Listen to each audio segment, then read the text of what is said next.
Hi friends, welcome to Praveen explores. Friends, present మనమైతే Mangalagiri cricket stadium దగ్గర అయితే ఉన్నాం అనమాట. సో లాస్ట్ వీక్ అయితే మంగళగిరి క్రికెట్ స్టేడియంలో ఒక రివ్యూ మీటింగ్ అయితే జరిగింది. మంగళగిరి క్రికెట్ స్టేడియం గురించి కొన్ని నిర్ణయాలు అయితే తీసుకున్నారనమాట.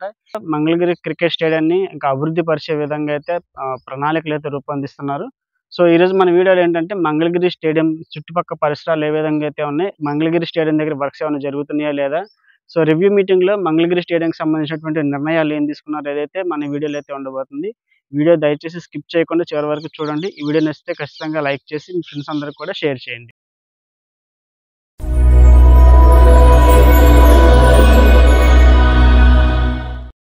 ఫ్రెండ్స్, ప్రజెంట్ మనమైతే మంగళగిరి క్రికెట్ స్టేడియం దగ్గర అయితే ఉన్నాం అనమాట. ప్రజెంట్ పరిస్థితి అయితే ఇది. సో స్టేడియం దగ్గర బయట కొంతమేర అయితే జంగిల్ క్లియరెన్స్ వర్క్స్ అయితే చేశారనమాట. సర్కిల్ పాయింట్ దగ్గర అయితే కొంచెం జంగిల్ క్లియరెన్స్ పనులన్నీ చేసి ఆ పిచ్చి మొక్కలు తర్వాత ముళ్ళకంపలు అన్నీ కూడా పెద్ద పెద్ద గుట్టలుగా అయితే వేసి ఉంచారు. సో నవలూరుకి వెళ్ళేటువంటి రోడ్డు వైపు అయితే కొంతమేర అయితే జంగిల్ క్లియరెన్స్ వర్క్ అయితే జరిగింది. మీరు చూసుకోవచ్చు స్టేడియం వైపు కొంతవరకు మాత్రమే జరిగిందనమాట. మొత్తం అయితే ఇంకా క్లియర్ చేయలేదు. ఇది స్టేడియంకి మరోవైపు అనమాట. ఇటువైపు అయితే అసలు జంగిల్ క్లియరెన్స్ వర్క్ అయితే చేయలేదు అసలు పూర్తిగా. మొత్తం కూడా చెట్లన్నీ పిచ్చి మొక్కలు అన్నీ కూడా స్టేడియం చుట్టూతో మొత్తం కూడా కమ్మేసి ఉన్నాయి. ఇక డివైడర్ దగ్గర కూడా పిచ్చి మొక్కలు అయితే బాగా ఉన్నాయి. ఇంకా జంగిల్ క్లియరెన్స్ పనులు అయితే ఇంకా చేయాల్సి అయితే ఉందన్నమాట. సో వర్క్స్ అయితే త్వరలో స్టార్ట్ అయ్యే అవకాశం అయితే ఉంది. ఎందుకంటే లాస్ట్ వీక్ అయితే Andhra cricket association epics council సమావేశం అయితే ఇక్కడ మంగళగిరిలో అయితే నిర్వహించారు. అందులో కొన్ని మంగళగిరి స్టేడియంకి సంబంధించినటువంటి కొన్ని నిర్ణయాలు అయితే తీసుకున్నారనమాట స్టేడియం డెవలప్మెంట్ కోసం. ఆ నిర్ణయాలన్నీ కూడా ఈ వీడియోలో నేను మీతో మాట్లాడతాను. ప్రజెంట్ సిచ్యువేషన్ అయితే ఇలా ఉందన్నమాట. మంగళగిరి స్టేడియం ఒకవైపు అయితే జంగిల్ క్లియరెన్స్ పనులు కొంతమేర చేశారు, మరోవైపు అయితే అసలు ఏమీ చేయలేదు. ఫ్రెండ్స్, ప్రజెంట్ నేనైతే స్టేడియంలో అయితే వీడియో అయితే తీయనివ్వలేదు. ఎంత రిక్వెస్ట్ చేసినా కూడా అవకాశం అయితే ఇవ్వలేదన్నమాట. సో ఇక బయట నుంచే మీకు చూపిస్తూ మొత్తం డీటెయిల్స్ అయితే మీకు ఎక్స్ప్లెయిన్ అయితే చేస్తాను. Sorry for the inconvenience. మరోసారి అవకాశం ఉంటే ఖచ్చితంగా స్టేడియం లోపలైతే చూపిస్తాను. Friends, Andhra cricket association apex council సమావేశంలో మంగళగిరి స్టేడియానికి సంబంధించి కొన్ని కీలక అంశాలు అయితే చర్చించారు. వచ్చే 2 ఏళ్లలో మంగళగిరి స్టేడియంలో ఐపీఎల్ ఇంటర్నేషనల్ మ్యాచ్లు నిర్వహించాలనే నిర్ణయం అయితే తీసుకున్నారు. దీనికోసం పక్కా ప్రణాళికలు అయితే రూపొందించారు. గుజరాత్కి చెందినటువంటి నిపుణుల కమిటీ ఇప్పటికే స్టేడియాన్ని పరిశీలించి ఒక రిపోర్ట్ని అయితే రెడీ చేసిందనమాట. సో ఆ రిపోర్ట్ అయితే త్వరలో మనకి వెల్లడయ్యే అవకాశం అయితే ఉంది.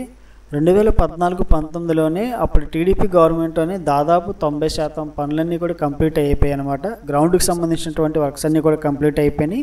ఇక గ్యాలరీకి సంబంధించినటువంటి కొన్ని వర్క్స్ మాత్రమే పెండింగ్ అయితే ఉన్నాయన్నమాట. ప్రభుత్వం మారడంతో ఆ వర్క్స్ అన్నీ కూడా పెండింగ్లోనే పడిపోయినాయి. కొన్ని నిర్మాణాలు కూడా మధ్యలోనే ఆగిపోయినాయి అనమాట.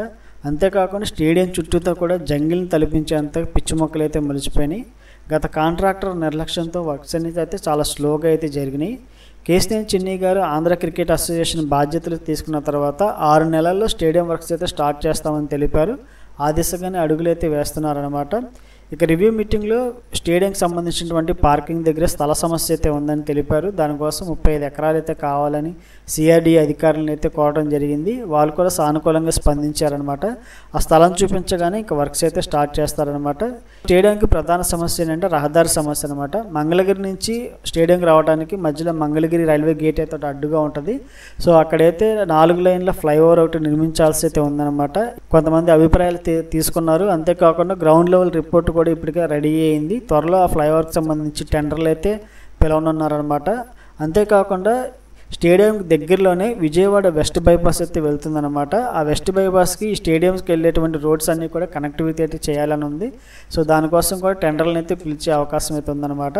ఇక ఆ మీటింగ్లో వచ్చేసరికి అనంతపురంలో మహిళల క్రికెట్ అకాడమీ, విజయనగరంలో పురుషుల క్రికెట్ అకాడమీ, తర్వాత ఎన్టీఆర్ జిల్లాలో మూలపాడులో సీనియర్ క్రికెట్ అకాడమీ అయితే రెడీ చేయాలని అయితే ఆలోచిస్తున్నారన్నమాట. 2026 ఐపీఎల్లో ఆంధ్రప్రదేశ్ రాష్ట్రం నుంచి దాదాపు 20 మంది వెళ్ళేలాగైతే పక్కా ప్రణాళికతో శిక్షణ అయితే ఇస్తామని తెలిపారు. సో అంతేకాకుండా ఈ మధ్యకాలంలో మన క్రికెటర్ కపిల్ దేవ్ గారు కూడా చంద్రబాబు నాయుడు గారిని కలవటం అయితే జరిగిందనమాట. గల్ఫ్ కోర్టుకు సంబంధించినటువంటి స్థలం అయితే చూపించమన్నారు. ఆ బాధ్యతలు కూడా కేశినేని చిన్ని గారికి అయితే అప్పగించారనమాట. విజయవాడ మూలపాడు దగ్గర కానీ అమరావతిలో కానీ గ్రౌండ్ని అయితే చూస్తామని అయితే తెలిపారు. సో ఆ దిశకైతే అడుగులు అయితే వేస్తున్నారనమాట. ఫ్రెండ్స్, ఇది మంగళగిరి స్టేడియంకి సంబంధించినటువంటి ప్రజెంట్ ఉన్నటువంటి అప్డేట్ అనమాట. ఓకే ఫ్రెండ్స్, ఈ వీడియో కనుక మీకు నచ్చినట్లయితే లైక్ చేసి షేర్ చేయండి. ఇలాంటి ఇన్ఫర్మేషన్ వీడియోల కోసం నా ఛానల్ తప్పకుండా సబ్స్క్రైబ్ చేయండి. అమరావతి క్యాపిటల్‌కి సంబంధించినటువంటి ఎప్పటికప్పుడు మీకు అప్డేట్ న్యూస్ అందిస్తూనే ఉంటాను. సో, ఈ వీడియో నచ్చితే ఖచ్చితంగా లైక్ చేయండి. తర్వాత మీ ఫ్రెండ్స్ అందరికి కూడా షేర్ చేసి నన్నైతే ఎంకరేజ్ చేయండి. అలాగే నన్ను సపోర్ట్ చేయాలంటే పక్కన జాయిన్ బటన్ అయితే ఉంటుంది ఫ్రెండ్స్. జాయిన్ బటన్‌లో జాయిన్ అయ్యి మన ఛానెల్‌ని అయితే మెంబర్‌గా అయితే యాడ్ అవ్వచ్చు. మరి లేటెస్ట్ వీడియోతో మీ ముందుకు. Until then keep smile, be happy. Bye by.